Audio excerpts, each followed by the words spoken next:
Keeping an eye on your health today, e-cigarettes or vaping is becoming more common among smokers. I spoke with our health expert, Dr. Bose, about this technology. He says it's still too new to determine the health risks. It's got a nicotine cartridge. You light it up, you might see the shining blue, a neon blue tip here, and the nicotine cartridge goes on here, and there's an atomizer which basically turns it into vapor or smoke. So, what do we know about these? There's a lot we don't know about this.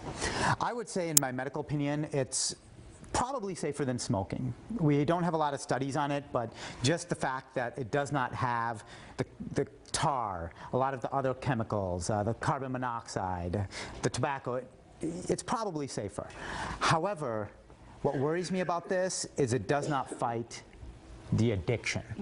Nicotine, one of the most addictive substances on the planet, is in higher concentrations than this. Matter of fact, so much higher that when we see infants in the emergency room, sometimes toddlers, they've chewed on a cigarette butt. It's pretty harmless.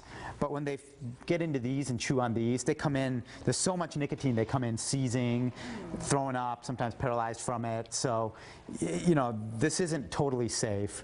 It's being marketed to kids. When you're watching, you know, the Snuggle Bugs, this may be on a commercial about vaping.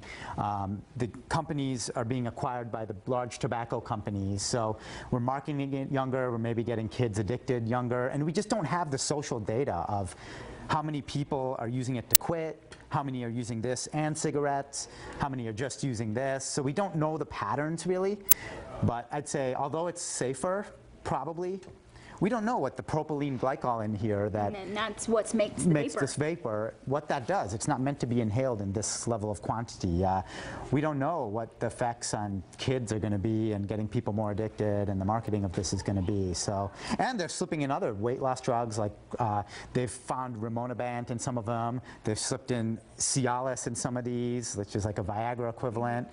So they're not regulated. So you're going to see other substances in here, and that leads to other problems. So it's a doctor's recommendation. We don't recommend doing it.